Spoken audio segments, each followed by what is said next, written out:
नमस्कार मंडळी, रामराम मंडळी. मी आलोय तुमच्या भेटीला पुन्हा एकदा विकी शिंदे. आणि आज आपला जो विषय आहे तो कांद्याबाबत आहे. कांदा लागवडीमध्ये आपल्याला कांद्याचा आकार कसा आहे, त्याचं वस्तुमान कसं आहे हे बघणं खूपच महत्त्वाचं असतं. आणि त्यामुळेच कांदा जेव्हा मोठ्या आकाराचा असतो तेव्हा त्याचा जो गोंडा असतो तो मोठ्या आकाराचा बनतो आणि छोटा असला तर छोटा बनतो, हे तर माहीत आहे. पण आज मी जे शेतकरी चुका करतात याबद्दल सांगणार आहे. की बऱ्याच वेळेस कांदा लागवड आपण ही पारंपरिकरित्या करत असतो, कसं की कांदा कापून आपण कांदा लागवड करत असतो. तर त्यानंतर तुम्ही विचारसाल की कांदा कापून म्हणजे सर्वजण तर कांदा कापूनच कांदा लागवड करतात. आणि यामध्ये सर्वांचं म्हणणं असं असतं की आपण कांदा लागवड केली ते एक सुरळीतपणे त्याचे उगवण होते आणि उगवण क्षमता पण चांगल्या पद्धतीची होते. मला यामध्ये फक्त फरक असा सांगणं आहे की आता तुम्हाला जो व्हिडिओ दिसत आहे त्यामध्ये मी जे कांदा लागवड झालेली आहे ही कांदा न कापता झालेली आहे. आणि त्यामध्ये जे तुमचा पहिला मुद्दा की कांदा हा सुरळीतपणे उगत नाही, तर आपण इथे बघू शकता सुरळीतपणे उगेल आहे.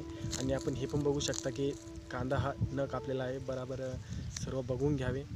आणि एक नाही तर अनेक तुम्हाला दाखवत आहे मी की कांदा लागवड बिना कापल्याची झालेली आहे. आणि त्यानंतर हे सुरळीतपणे पण उगलेले आहे आणि आपण हे बघू शकता. आणि त्यानंतर आता हे बघा, तर हे कांदे कापून लावलेले आहे. आणि असं नाही, शेजारचेच प्लॉट आहे ते.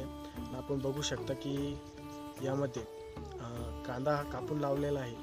तरीही एक नाही अनेक बघा तुम्ही कांदा कापून लावलेला आहे. आणि त्याच्यानंतर तुम्ही बघू शकता की कांद्याची जी उगवण क्षमता आहे ती मागं पुढं झालेली आहे, सुरळीतपणे उगलेला नाही. तर यामध्ये मला फक्त सांगायचं काय होतं की आपण जेव्हा कांदा कापून लागवड करतो त्यामध्ये अडचण काय नाही, फक्त आपली मजुरी, त्यानंतर वेळ, भरपूर असा खर्च होतो या मर्यादेपर्यंत बरं का. नाही तर म्हणजे आपण पुढं मी तुम्हाला या कांद्याबाबत अपडेट देणारच आहे की कांदा कापून उत्पन्नात काही फरक आपल्याला दिसून येऊ शकतो का.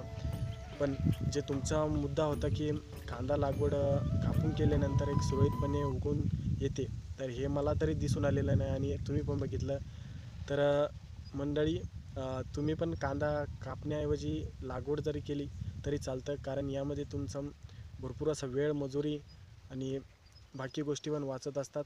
त्यामुळे तुम्ही कांदा लागवड करून बघा. तरी आपण पुढचे व्हिडिओ आपले सबस्क्राईब करा पुढचे व्हिडिओ बघण्यासाठी, कारण मी या कांद्याची नवीन अपडेट तुम्हाला देणार आहे. आणि बाकी आपल्या चॅनलवर तुम्हाला शेतीच्या जोडधंद्याविषयी व शेतीविषयी आणि वेगवेगळ्या पिकाच्या बियाणाविषयी माहिती इथे मिळणार आहे. त्यामुळे सबस्क्राईब करायला विसरू नका आणि बाजूची बेल आयकन दाबायला पण विसरू नका. आणि व्हिडिओ आवडला असेल तर नक्की लाईक करा. आणि काही अडचणी असेल तर नक्की विचारा.